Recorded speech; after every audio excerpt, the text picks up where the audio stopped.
National Treasury is taking tough action against municipalities that are failing to manage their finances properly. 69 municipalities will not receive their July equitable share transfers.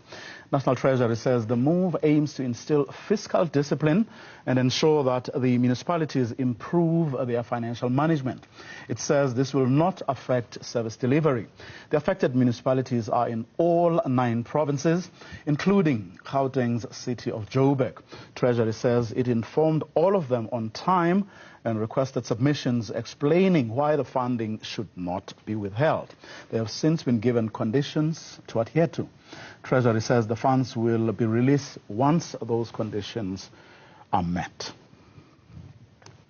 Governance expert Miyelani Holeni has described the move as drastic but necessary. Holeni says smaller municipalities will feel the brunt more. It's a drastic move, we must admit, but however, it's a very necessary move because National Treasury, over the years, as long as they have been dealing with municipalities, have always been warning municipalities to clean up their books, to make sure that they have good governance and they account for their money. So the timing of it, of course, we can argue that, may be unfortunate because they've just crossed onto the new financial year. And we know that the equitable share is used to pay things like salaries, is used to pay for services rendered. Some of those services happen to touch the likes of Auditor General, the SARS themselves in terms of VAT returns, as well as income tax, as well as the Financial Services Conduct Authority, ESCOM, and the likes. So it touches a number of different, aspects. So on one hand, it is a move that, National Treasury is trying to correct the system, but it can also have dire consequences for those municipalities to not afford their monthly obligations, and some of which include paying suppliers who supply them with vital inputs into their processes.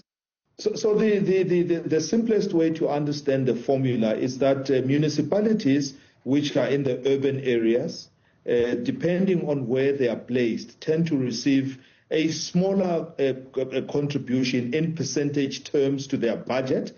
So the likes of, the city of Tshwane, city of Johannesburg, may be anything between 3 billion to about 6 billion that they would receive. However, it's necessary. And the further away the municipalities are to the urban areas, the greater the equitable share because it makes up for the income deficiency, the industry deficiency in those areas.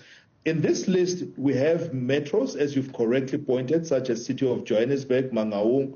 We also have the likes of Buffalo City. But we also have districts as well, which are also affected, the likes of Mkhanyakude and so on, who are more, their function would be to carry out capital or they become water authorities. But they are also locals as well. And some of those locals absolutely have very little economy to point at and areas where they can generate revenue.